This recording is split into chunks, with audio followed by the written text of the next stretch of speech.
for Anthony or no? I mean, he wasn't answering, so I'm not sure. Text him.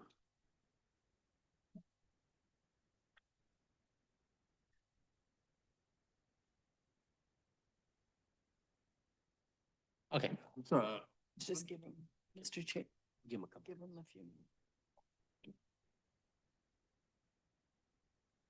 Lives like they. Live, yeah. We'll just wait a few minutes. We have a member that's maybe running a little late. And we have. Not a. We aren't waiting any longer.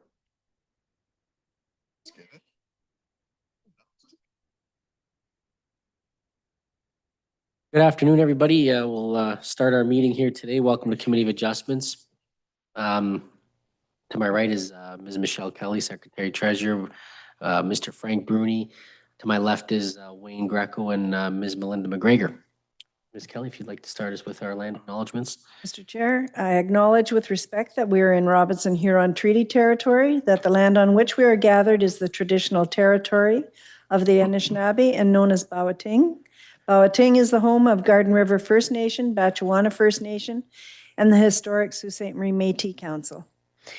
Mr. Chair, if I could have a motion for the minutes of the July 23rd meeting. I have a motion, please, by Wayne Greco, seconded by Mr. Bruni. All in favor? Motion is carried. I've not been advised of any pecuniary interest. Is there anyone that wishes to declare? Seeing none, we'll record none. Mr. Chair, I'll advise yourself and the viewing community out there on live stream that application A2425, being an application for 220 Greenfield Drive, has been withdrawn, and the committee will not be considering it any further. So we'll move right to our first matter on the, well, we'll move to our third matter on the agenda because the applicant is in attendance, and rather than hold them up, if you go to tab 3 on your agenda, it's application A2525. David and Lori West are the owners of Lot 20, Mill Creek Heights subdivision, Plan IM 539, former Township of Rankin, identified as Civic number 245 Mill Creek Drive. It is located on the north side of the west leg of Mill Creek Drive. It is designated residential in the official plan and is zoned R2 gentle density, and Mr. West is in attendance. The following variance is requested to facilitate the construction of a 3.048 meter by 4.87 meter by 3.67 meter shed to be in part of the required easterly exterior side yard. Specifically, section 9.1.7 of zoning bylaw 2005-150 requires that all accessory buildings must be in the rear yard, and section 9.6.2 states an exterior side yard setback of 4 meters. The applicant seeks to reduce the exterior side yard setback to 1.2 meters for the proposed shed only. However, and you know what, I'll get to the however. The subject property is a corner lot, and as such, the rear yard amenity space is exposed to the abutting street right-of-way. To provide some privacy, the applicant wishes to construct the above-noted shed in the northeast corner of the subject property within the required exterior side yard setback. Notice of public hearing was sent by personal mail to neighboring properties by posting a sign on site and posting on the city website.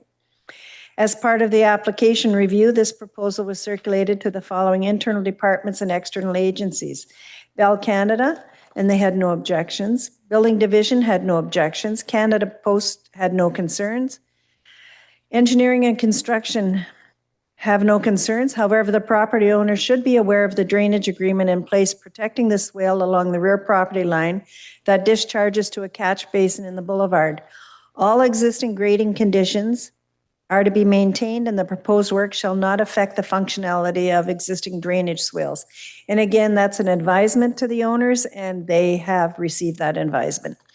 Planning staff have no objections to this application. The city-owned boulevard on Mill Creek Drive is relatively wide, measuring approximately 5 meters from the road edge to the subject property's exterior side yard lot line. As a result, the shed will be approximately 6.2 meters from the curb. While accessory buildings are not permitted in an exterior side yard as they can impact visibility for traffic and pedestrians, the location of this particular shed is not anticipated to obstruct sight lines. This is due to the configuration of the roads, lots, and the driveway to the north. Canada Post mailboxes are located adjacent to the proposed shed location. It is understood that Canada Post has no objections to the placement of the shed. Therefore, planning staff are satisfied that it will not interfere with the use of the mailboxes. As such, the requested exterior side yard reduction meets the 4 tests of a minor variance. Fire service had no comments. Legal department had no comment. I advise you of planning division's comments. PUC Electric had no concerns. Public Utilities Commission Water Utility advised that due to the close proximity to the water curb stop, the shed must be located a minimum 2 meters from the east property line. The applicant has been advised of that. He's agreeable to amending the application. I'm sorry, but I got a chair that's rolling away on me. He's agreed to amending the application to a setback 2 meters from the property line. Planning staff are satisfied that the request meets all 4 tests of minor variance. We have the Public Utilities recommending that it be amended to 2 meters from the east property line. A motion to refuse the request would be required, and then a motion to approve an amended request to the reduction to 2 meters is necessary. And those are my submissions, Mr. Chair. Thank you, Ms. Kelly. And again, it's Mr. West in the gallery. Mr. West, if you'd like to step up to the podium, we're going to have to do a little bit of technical stuff here, but we'll get to the end of it, don't worry. Do you have any comments you'd like to add before we get into it? No.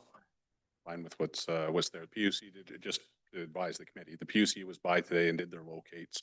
The line for the PUC is in fact south of the shed completely, so there's really no, but if they wanted 2 meters, 2 meters is fine.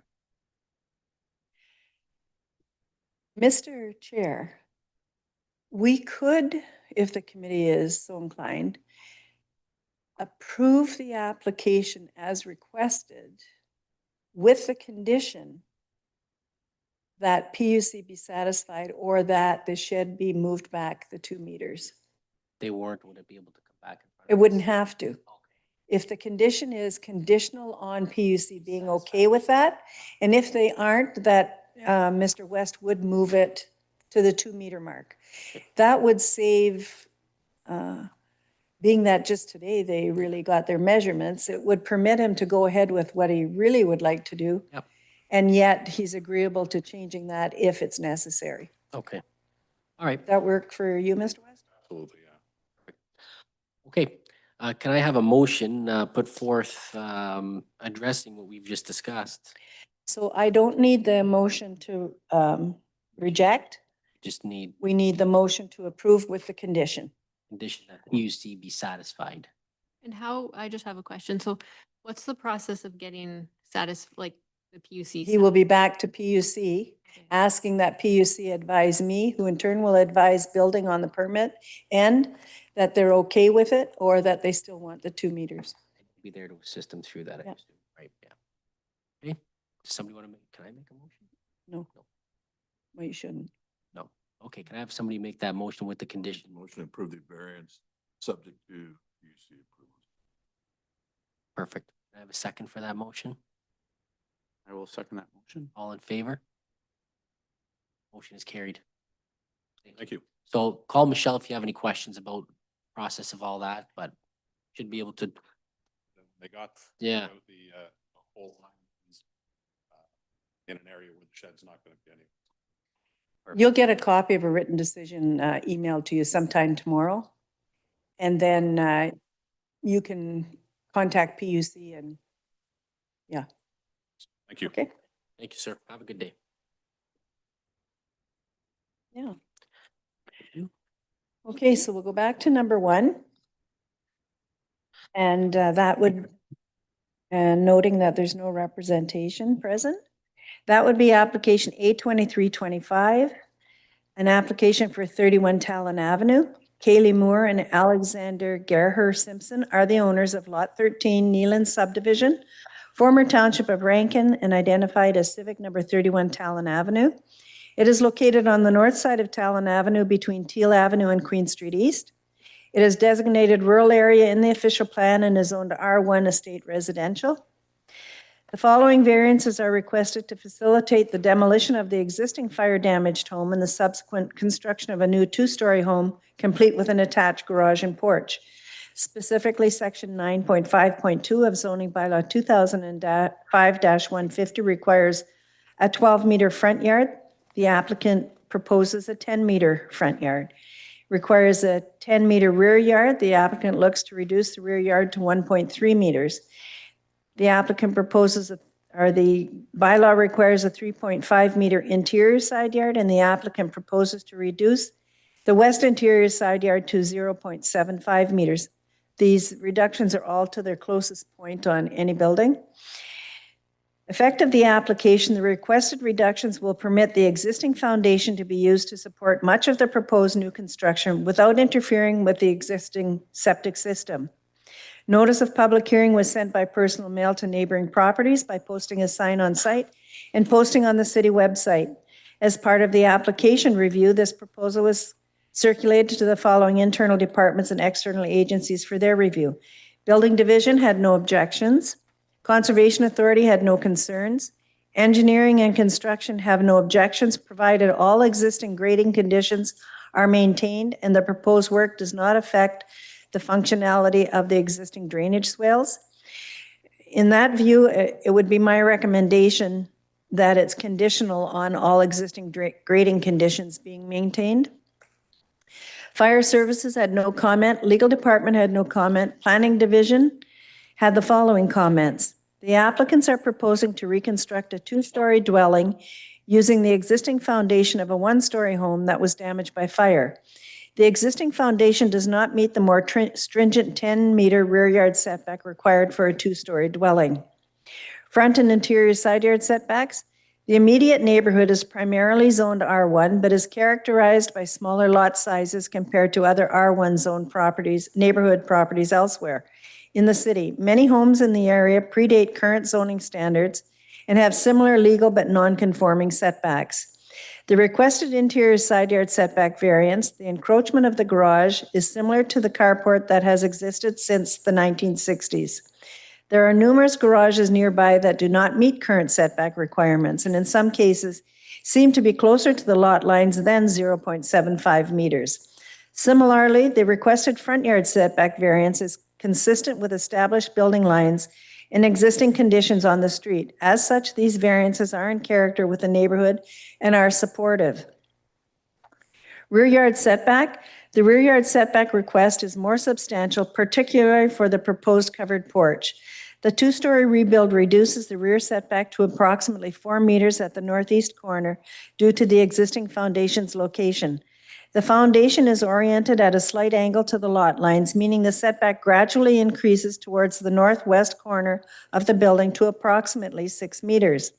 The covered porch would further reduce the rear yard to 1.3 meters, an 8.7 meter reduction from the required 10 meter. This further reduction is substantial and not minor in nature. As such, there is a need to balance the applicant's interest in rebuilding their home and the maintenance of privacy and the adjacent yard. To mitigate the impact on the adjacent property, planning recommends that the rear yard setback not be reduced below the current foundation line, meaning the covered porch should not extend beyond the existing rear building wall. Planning also recommends that the applicant preserve the mature vegetation at the rear of their property to help soften this impact and provide natural screening.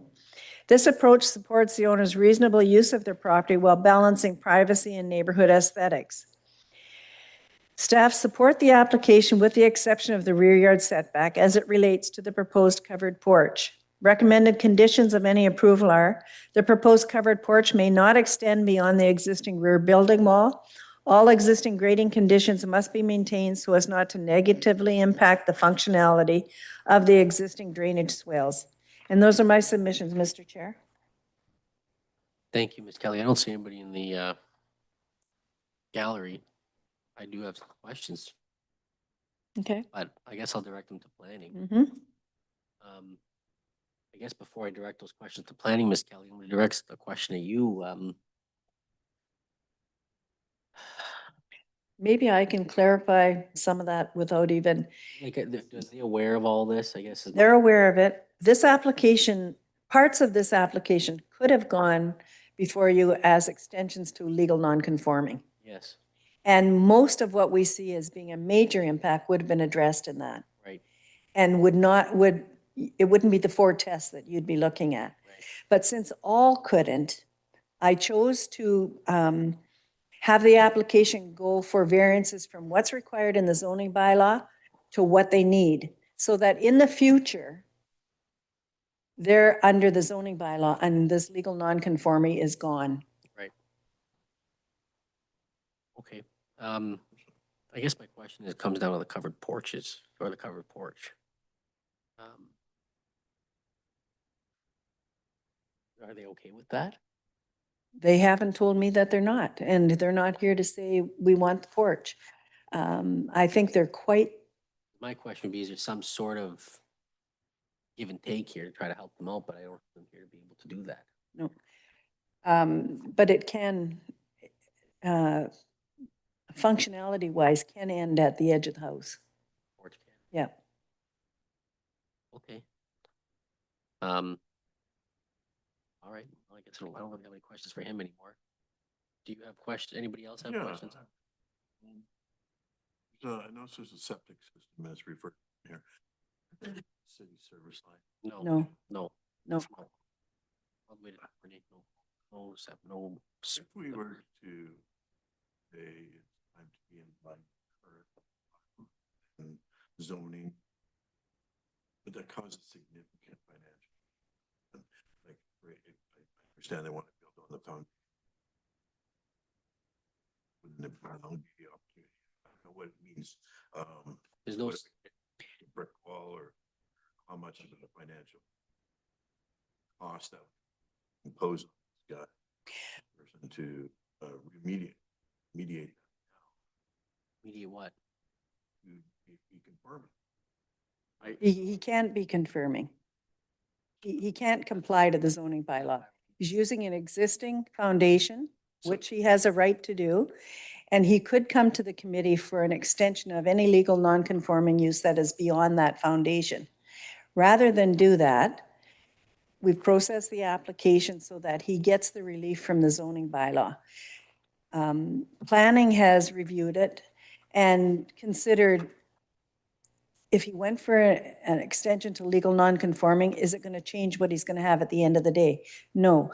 The only change it makes is that legal non-conforming verbiage disappears, and anything he wants to do in the future is not caught up in legal non-conforming. It appears to me that the condition is only limited to The the porch. porch, in which case there is still a porch. It's just not extending beyond the footprint of the foundation as they would want. So I presume that if this application would have come to you to extend legal non-conforming use to include that porch, planning would have had the same objection. Correct? That's true.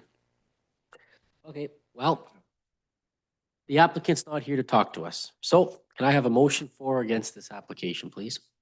I'll put forward a motion to accept it with the recommended conditions. I don't think that they are a major compromise in any manner, and it's fair and reasonable. Okay, can I have a second, please? Second. Seconded by Ms. McGregor. All in favor? Motion's carried with those conditions. Thank you. Thank you. You. Mr. Chair, that's it. Could I have a motion for adjourn? Can I have a motion, please? Greco, seconded by Mr. Bruni. All in favor? We're adjourned. And Mr. Septic. Supa will disconnect live stream, and you'll know the next hearing is September